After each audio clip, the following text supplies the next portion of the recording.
So I was born in Beckett Alley. About, do you see where the gate is or where the fence is? That's where the building that I was living when I was a child. And so it was torn down for low-income housing, and that's when we moved away. This is where my godmother used to live, so we used to play around here. But in here was the old gambling house. So my godmother was the, I guess you call her the lookout lady for the gambling house. So she was always here, and then anytime she saw the cops come by, she would make sure that everyone would lock the doors and they would close this off. And so, of course, the policemen knew that there was gambling down there, but when they saw my godmother, well, she was sort of a fixture here on Beckett Alley, and so they never bothered. They just said hello and then left her alone. So that was kind of neat. So everything above on the second floor is all housing.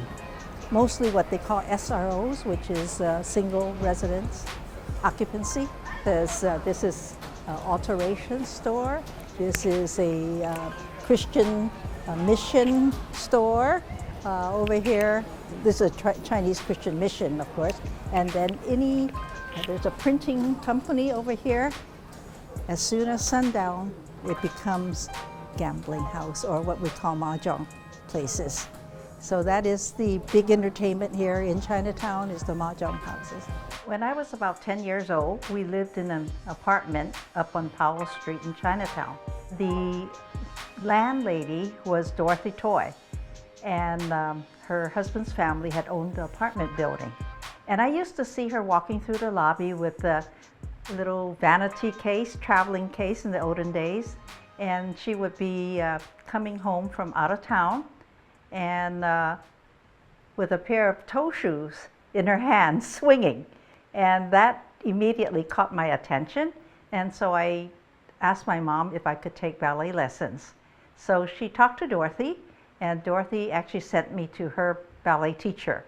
And it was outside of Chinatown. And so I used to take the bus up to, maybe about 2 miles away from Chinatown and take my lessons.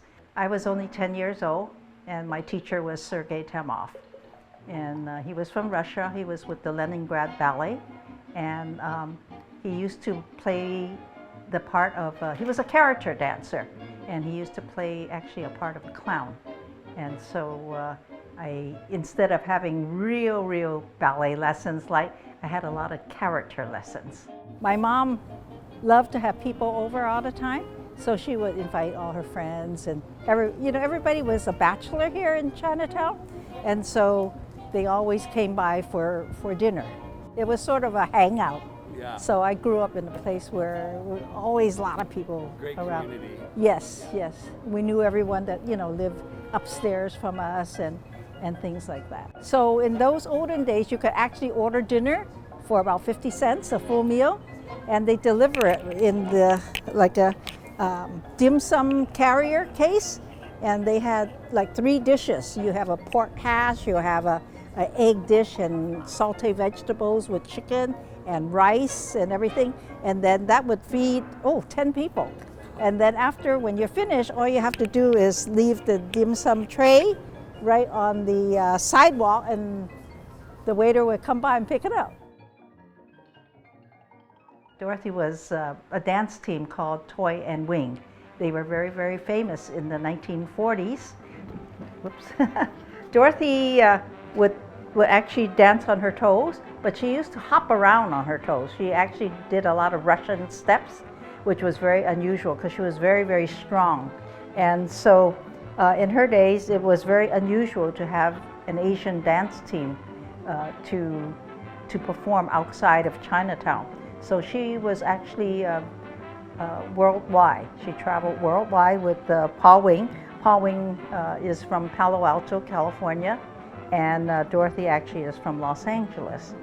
And during the war in the 40s, to get away from going into a concentration camp, they actually went over, they left California and actually lived in New York. so that they wouldn't have to go to the concentration camp. She was Japanese, yes, and so she took the name of Toy to be, sounding like Chinese. So the dance team was called Toy and Wing. I was 17 years old, and by this time, Dorothy had just formed her own show, and one of the girls was sick and couldn't perform. She had to have surgery, and the show was opening that night at the Forbidden City, and then on to the Chinese Sky Room, which were the two most popular clubs here in Chinatown. It was the summer of '63, and so I took the job, and the rest is history. I had just graduated from Galileo High School here in San Francisco. Many people asked, my mom, why did they let me be in show business and dance in a nightclub, underage and all. But because of Dorothy and her sister Helen, they took care of me very well. And they used to sneak me in through the back, in the back of the bar. And why is that? Because I was underage. You had to be 21 in those days to work in a nightclub. She was desperate for a dancer. This is the show that I was in that traveled throughout the United States and Canada and around the world.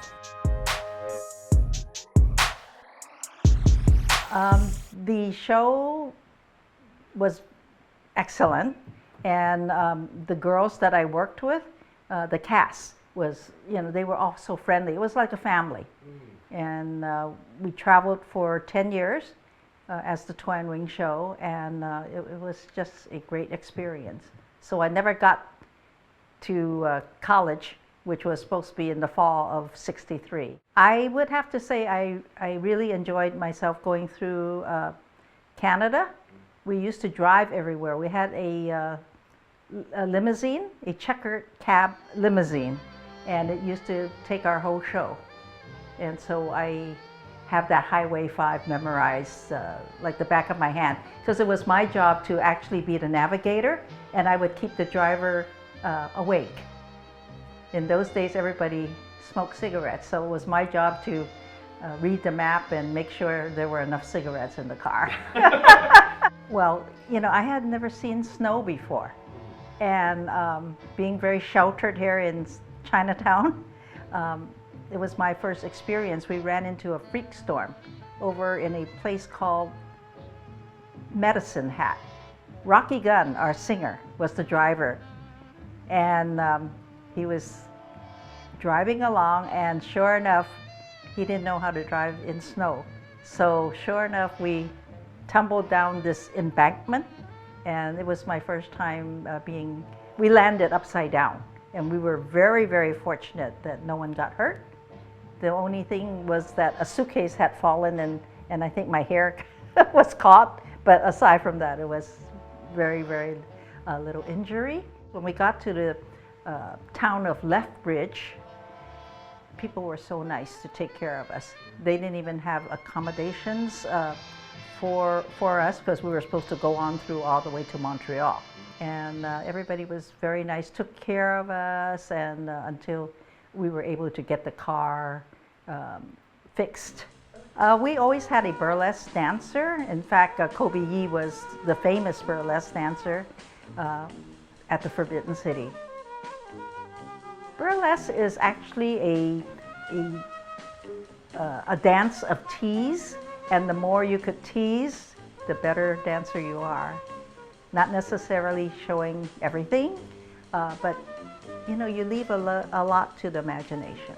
I like to see burlesque when it has a lot of thought to the number. It has to be a production number. You just don't come out to the stage and take off your clothes. Nobody wants to see that. You have to have a storyline, and I think that is very important. We used to have 5 busloads of Gray Line tours, and they used to have a nightclub tour, and they would start at Bimbo's 365, which was very popular in those days, and then they would go to Finocchio's.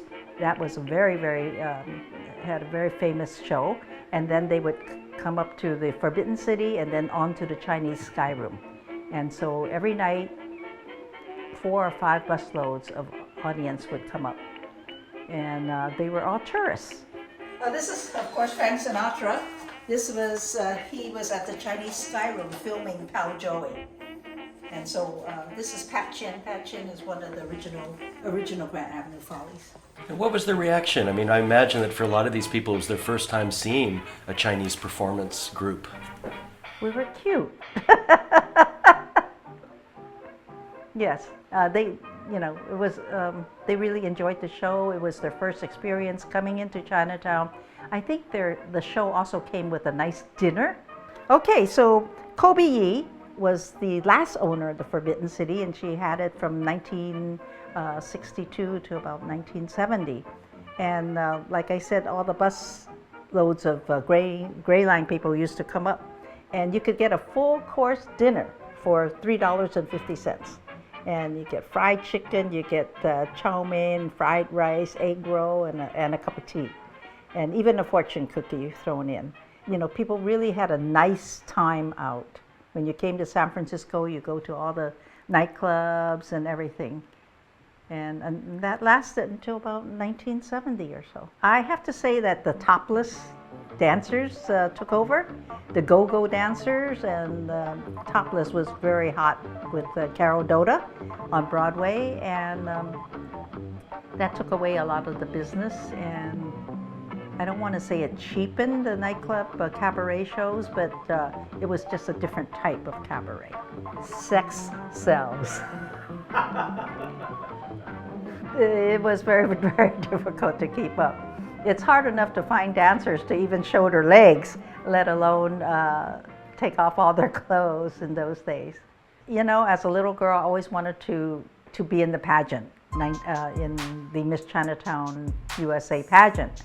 So I had the opportunity. We had a little break from in 1967. So we had like a 2 or 3 week break, and I always wanted to enter the contest. And so I came back to San Francisco, and I did. This is the number that I did to win the contest. And you could see behind me is a screen. So I sort of mimicked a burlesque number, and at the end, I came through the screen.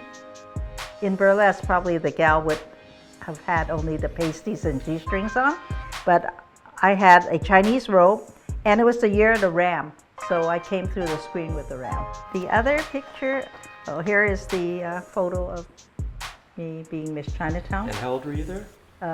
I was 21. 21. Uh-huh. And how did that change things for you? How did it change things for me? Were the boys lining up to date you? What happened? No, boys don't like to date Miss Chinatowns. You know why? No. They're always afraid that you would say no. Same way. So all Miss Chinatowns, I was asking all these Miss Chinatowns, and I said, what do you do on a Saturday night? Everyone said, nothing. Nobody wants to ask the Miss Chinatown out and get rejected. So all of the Miss Chinatowns stay at home on Saturday nights. What's your message to the boys about that? Don't be afraid, someone will say yes.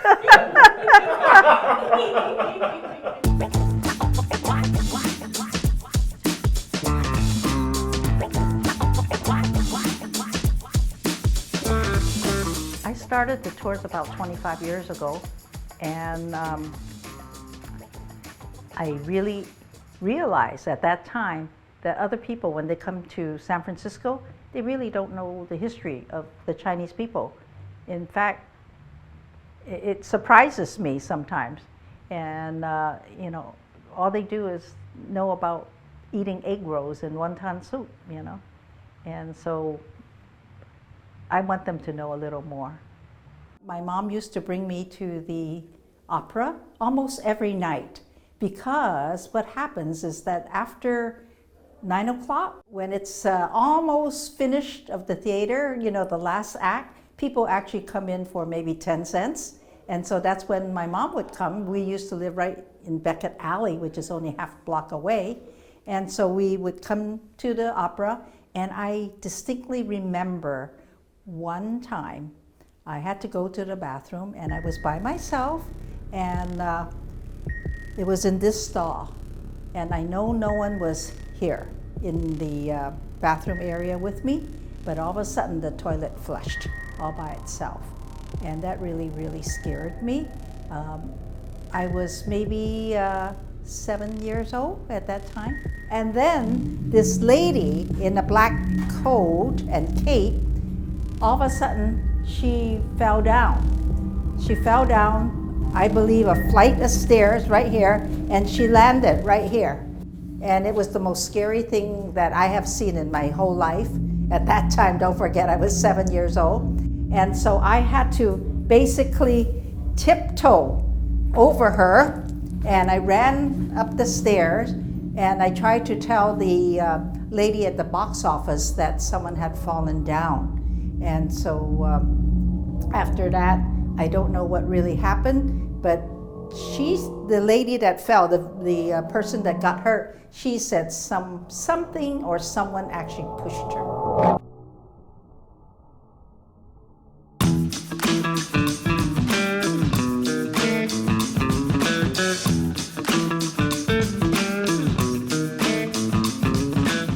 When I was growing up, this was an old pawn shop. So people used to lose all their money in Spofford Alley, but they still have to send money home to China to support their family. So what do? You go to a pawn shop. But Chinese are very proud people. They don't want to show their friends they lost all their money in a gambling game, no money to send home. So they refuse to walk through the front door. So what they do is they come to the back. I show you.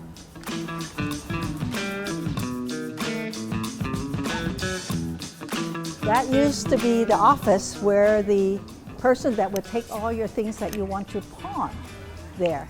You would drop the pan, and so whatever you have to pawn, you would put on this pan, and then he pulls it up on a chain, weighs the amount of gold, and then sends the money down.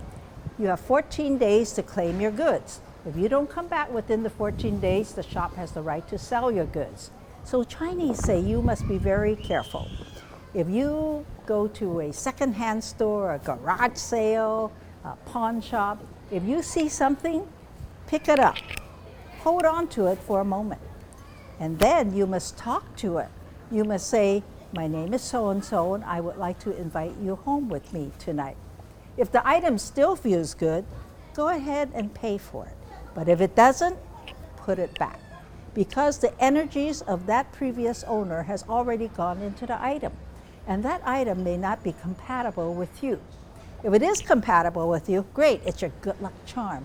But if it isn't, it'll actually make you sick all the time. They say it makes you dizzy all the time. Now I picked this up. It's an old antique key, okay? So I actually liked it because I liked the box. I thought the box was kind of pretty. It's a dragon. So when I held on to it, I knew it was something magical. So I held on to it, and immediately I felt the vibration.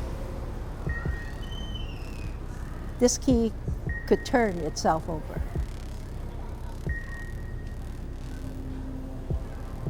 You see that? Yeah. So there is energy in this key, and this key was bought from a garage sale. So it is very, very important that you are compatible with the item that you buy. Back in 1945, my own Uncle Gus was a Boy Scout here in Chinatown. Now in 1945, if you were a Boy Scout, that's pretty hot stuff. He and his friends liked to go swimming, but his mother did not allow him to go swimming in this particular YMCA. In those days, you never asked your mother why. You just do as told.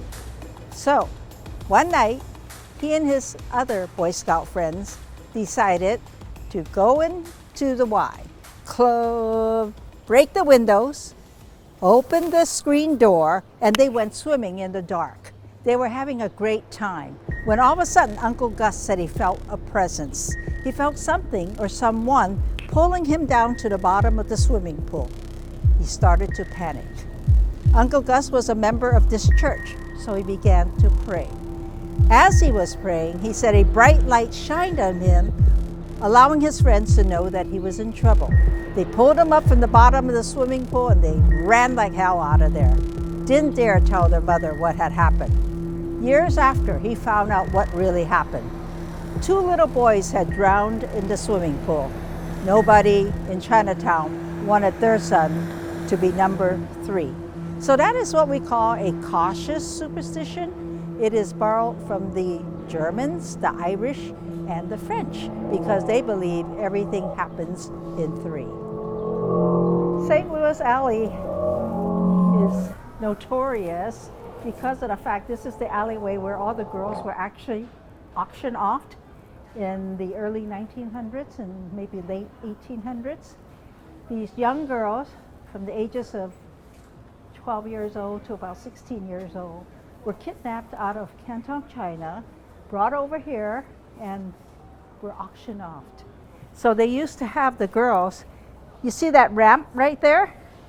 So the girls would be lined up over there, and that's where they would be auctioned off.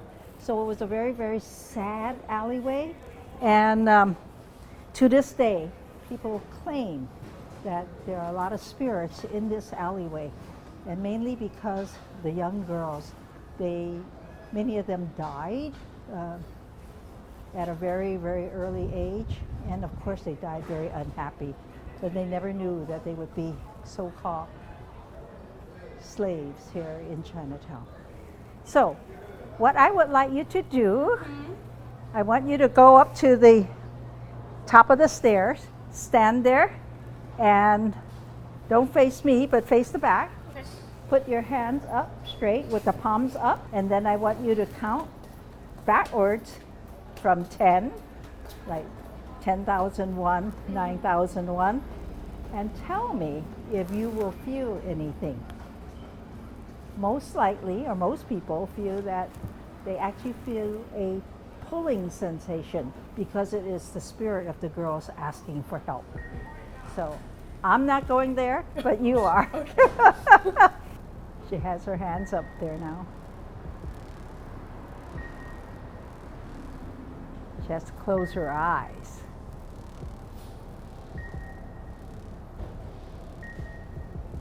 I actually smell something, do you? Something very medicinal, very herbal.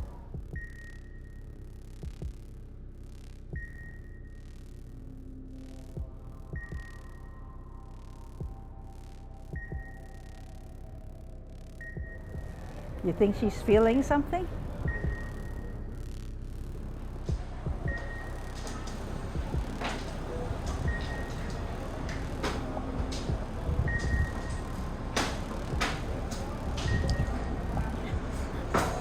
Feel something? A little bit. A little bit? What'd you feel? Tugging at my arms. A little bit. Might be because the camera's on me, or the alleyway, but like I feel really hot. Oh, wow. I feel like I need to like sage myself.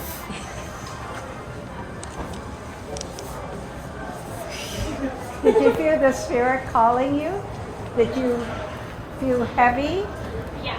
Did you feel something pulling? I felt a physical tug on my arms. Yes. Everything got real hot. Real hot. Okay. Might be because of this, but I don't think that's good. but now I feel the weight. That's in Yes, this alley. definitely. Yes, there's a lot of spirits in this alleyway.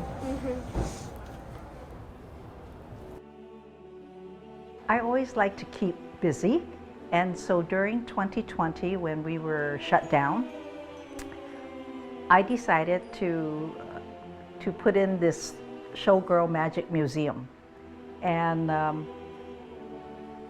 I wanted something to be part of the history of Chinatown, and this was my history, and so I gathered all the costumes that I had from previous shows and photos, and this was the final result. And so the costumes range from I would say 1945 to the present time. 2004, four of us dancers from the nightclubs, under doctor's orders, were told to get up and exercise more. So we all went to dance class, and I was asked by the Chinese Hospital Auxiliary to do a fundraiser. And so we gathered a few of the dancers and we recruited some other dancers, and we did a show. We had feather headdresses, something that Chinatown's never seen at a fundraiser. And you know, sometimes when you go to a banquet, especially in Chinatown, everybody's really noisy, having a lot of fun, they're just conversing. Well, when we came out of the dressing room, you could hear a pin drop. All of a sudden, everyone just turned their head and said, "Oh my gosh, what is happening here?" And so after that number, it was so successful, other nonprofit organizations asked us to do fundraisers for them. And so that's how the Grant Avenue Follies started. We've been to Cuba, we've been to Shanghai, of course Las Vegas, where we are honored every year for the past 6 years as living legends. Well, I find show people are very friendly, especially the Burlesque Hall of Fame. They really want to respect us and honor us. We don't even strip. We traveled to Seattle, Los Angeles, Chicago, you know. We're on our way to New York as soon as we can.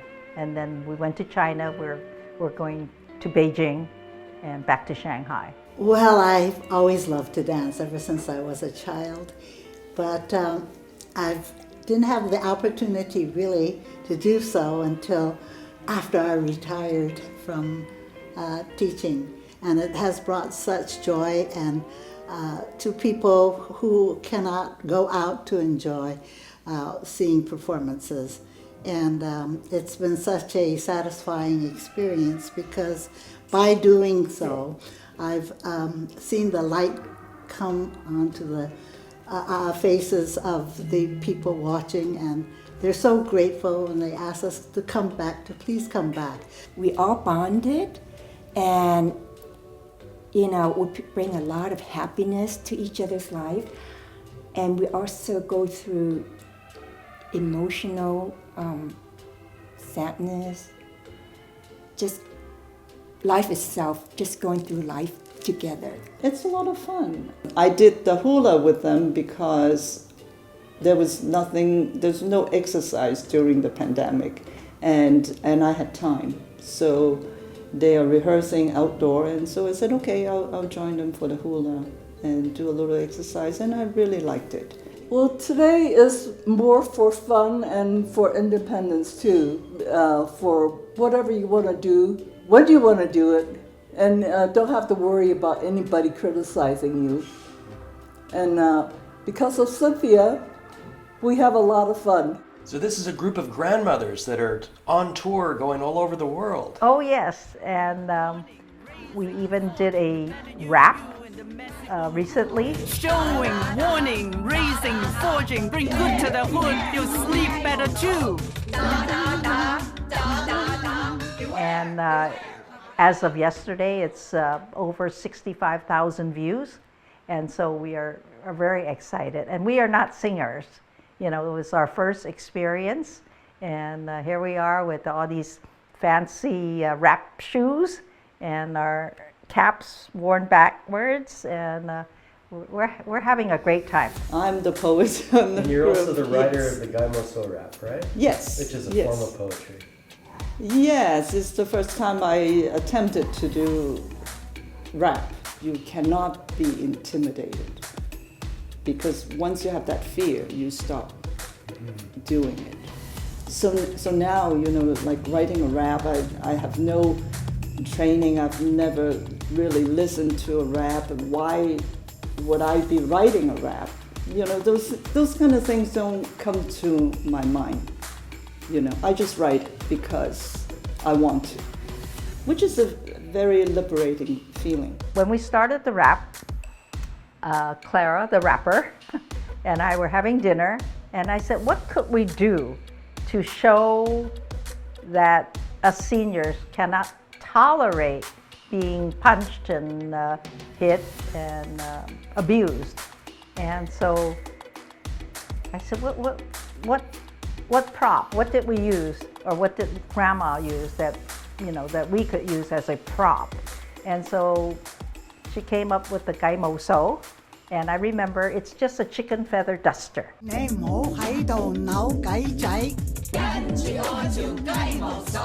Grandma used to dust the furniture with this duster, but if you are not behaving, she'll turn the duster upside down and only the stick is out.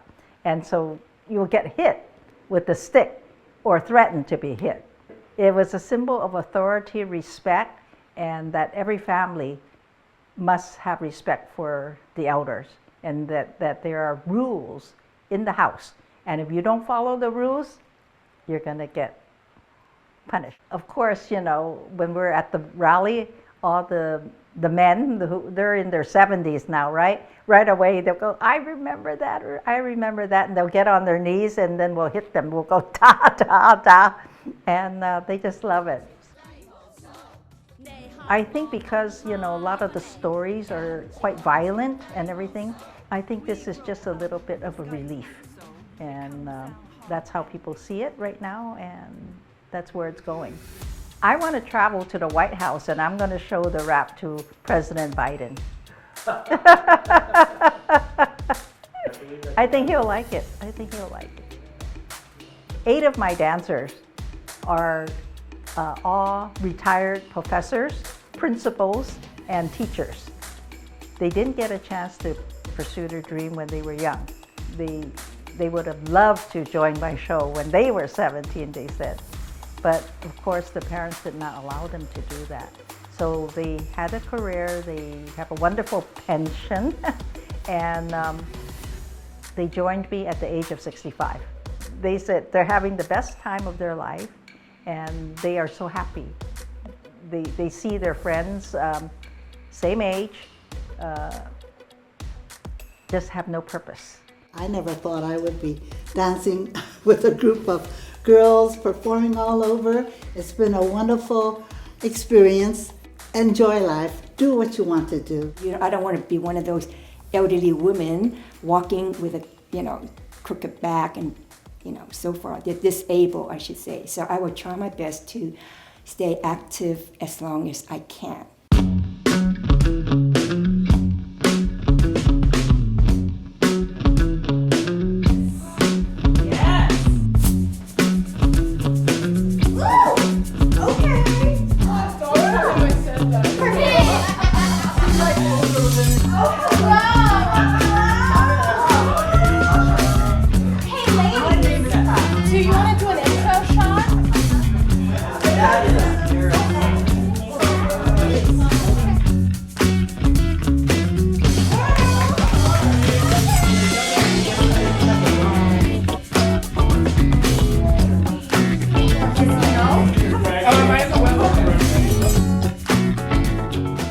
I've always worked with gay men, and even at 17 years old, the dancer, the tap dancer we had in the show, he was gay, and the other dancer, Jackie Myling, he was gay, and many people were gay. Our MC, Toyette Marc, she was gay, but in those days, no one talked about it. But we just knew that, that was their life. Very talented, very creative people, and I love it. I have a friend, he's 92 years old, and being gay all his life, I think he had to hide it from his family and friends, and to this day, he would never, so-called talk about his previous life, but definitely he's very proud to be gay. He has a beautiful home, beautiful artifacts in his home that he collected over the years. He was a Chinese opera, loved Chinese opera. And so, maybe he was ahead of his time. So, who wants to make some money tonight?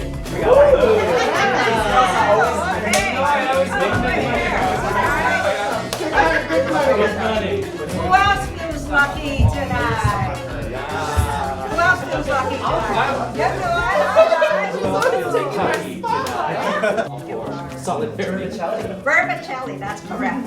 Vermicelli. Panda. Oh, vermicelli and panda. Oh, all right. Okay, all right. Would you like to choose an orange? Is this a trick? It's a trick. You want to pick that one up? Ooh, in the bag. Oh, it's a bag. It's a bag. And you're going to hold this for safekeeping. These are endangered for just $1. Yes, make your dollar make at least $20, okay? All right. I like more than she'll make. So it's Bitcoin. Yes. Yes. Chinese love red envelope. You know why? Because it's lucky. Yes. Hold on to that real tight, okay? So do you feel lucky tonight? Yeah. Yeah, okay, all right. So you want to make at least $20. Yes. You're holding on to the lucky orange. True. Okay, so on the count of 3, you think we could say the magic word? What's the magic word? Please. Okay, Chinese magic word. What's that? Fourth generation. Oh no. Magic word. How about ayah? On the count of 3, we're going to say ayah. Okay, here we go. 1, 2, 3. Ayah! Did you feel anything? Her tuck on Her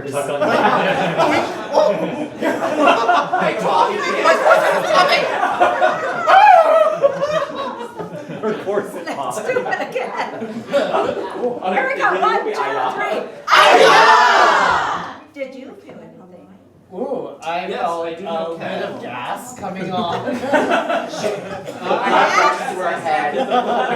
have the meat sweats. Really? Okay, well, let's check your lucky envelope and see if maybe $100 bill. so glad. Oh my goodness. Oh, that's only a $20 coupon. Did you feel anything? It's a mini Tony.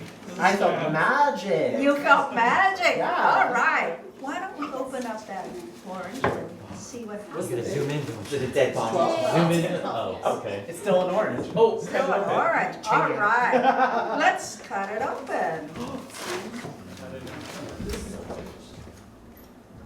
You want me to do it? Yes. Just try to Careful. Cut it crossway. This way? Yeah. Okay. Let's cut it. Oh my. Oh my. Put your back into a panda. Oh my God! How did that happen? 602090. Right. She can read. Oh my God, that's this number. It's All these magic. years and I can't read. Magic! They had so much energy, and I want to do it again. I imagine a real nice cabaret show with the Grant Avenue Follies and the Rice Rackettes together. I actually produced the first burlesque show here in Chinatown, and that was 2 years ago, and it was called the Firecracker Review, and we sold out the place for 2 nights. We had workshops during the day, and I think that is really important. You have to have the workshops because of the fact that everything is theatrical.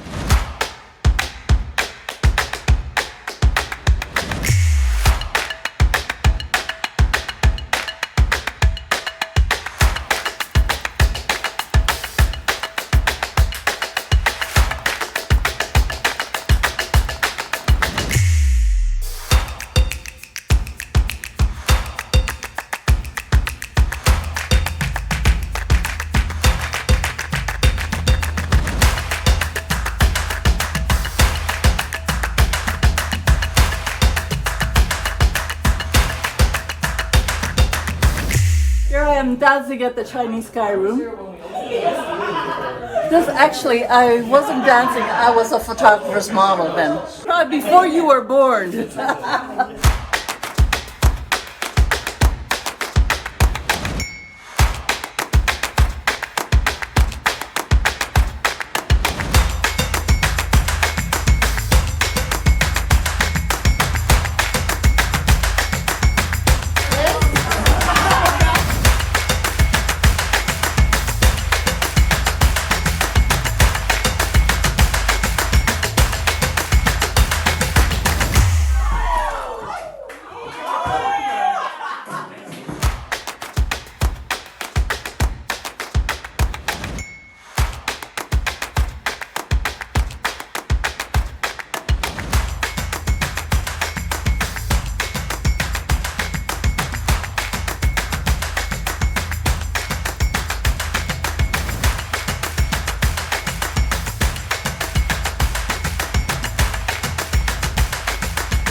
Oh, that was so fun. I kept admiring those girls because they have such wonderful makeup on. What did the elephant say to the naked man? Would you like to sit on? We can't do that. That's illegal. Now the answer is, how do you breathe through that thing? What goes in hard and comes out Wait, I know that. soft? Oh. A fist. Give up? Yes. Bubble gum. We totally You're nasty. Follow me. All right. Attracting people. That's what we're good at. I think people are much more open, and I mean, you could see on the internet, I mean, you know, people are posting pictures of their partners and whatnot, and I think that's a good thing. And I think the parents are much more accepting. Grandparents are very accepting. I have many grandparent friends that their grandchildren are gay, and it's very acceptable, and they're even there at the wedding. So I think that's a nice thing. It's no, you don't need to hide anything like that.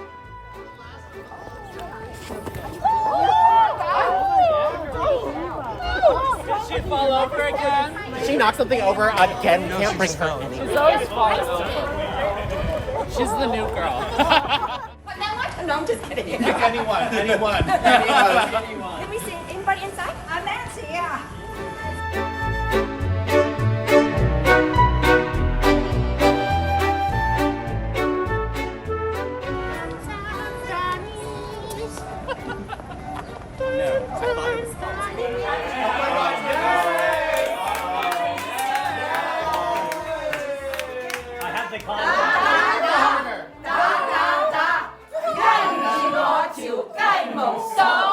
As Chinatown comes out of this pandemic, Chinatown's been especially hard hit. Chinatowns all around the world have been especially hard hit by the pandemic. What do you think Chinatown's going to look like in 5 years? You know what? I think that will be a time when the people grew up in Chinatown, moved away to the suburbs, raised their family, they're coming back. My dream is to live right here in Chinatown. I'm going to live in one of these buildings, preferably upstairs. And all we have to do is roll down the stairs and come down and dance and watch the shows. And if we want to eat something, we're not going to cook anymore. The Follies, we've decided we're not cooking anymore. We're just going across the street. If we're hungry, we're going to have wonton soup. We have noodles. Everything is right there. And that's what we're going to do. I think a lot of artists will come to Chinatown. You'll see a lot more murals. You'll see a lot more art being commissioned. I would like to see a lot more art galleries. I would like to see a lot more history museums, because I think people want to do that. They want to come to Chinatown for that. I want it to be a safe place. I want it to be a place where you could do all your, shopping, whatever you want to do. Convenient, you live there. We're going to fix up these nice apartments, and we're going to party. I want it to be a place that is vibrant, safe, and for our children to know that we are also in a safe community. That is very important. What's important about the history of Chinatown that you want to share with people? Because we went through a lot the past 150 years, and I think the grandchildren should know about the history, because they grew up in the suburbs, they grew up in a beautiful home, and private schools and things like that. They don't realize what a struggle it was for anybody. Do your children and grandchildren know about the history of Chinatown? No. I want them to be educated. I want them to know. I want them to know. You grow up in a community, people would always say, oh, grandma is not here anymore. We don't come to Chinatown anymore. I don't want people to say that. You're going to be living in Chinatown. Oh, the secret of life is just by living through life itself. I'm sorry, I get too emotional. Experiencing different paths with different people. Don't let anybody upset you. If they upset you, just ignore them and go on your own. There's no secret. What's the secret of a flower? There's no secret. You just have to keep living. be positive. Look for the good in people rather than focusing on the things are not so good. If you could wave a magic wand and change one thing about Chinatown, what would you like to change? I don't know. That's a good question. I think we would have to change the myth, the thinking of other people, how they view Chinatown, that we're just not a gift shop. You know, this is the life. People live here, they grew up here. I went to Chinese school here, English school here, you know. They never had that experience.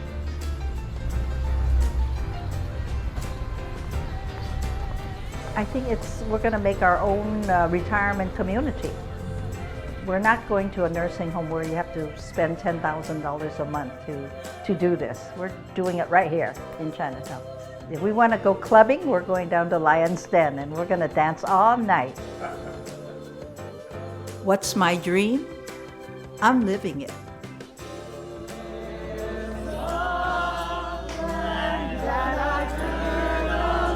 Once in a long, long while,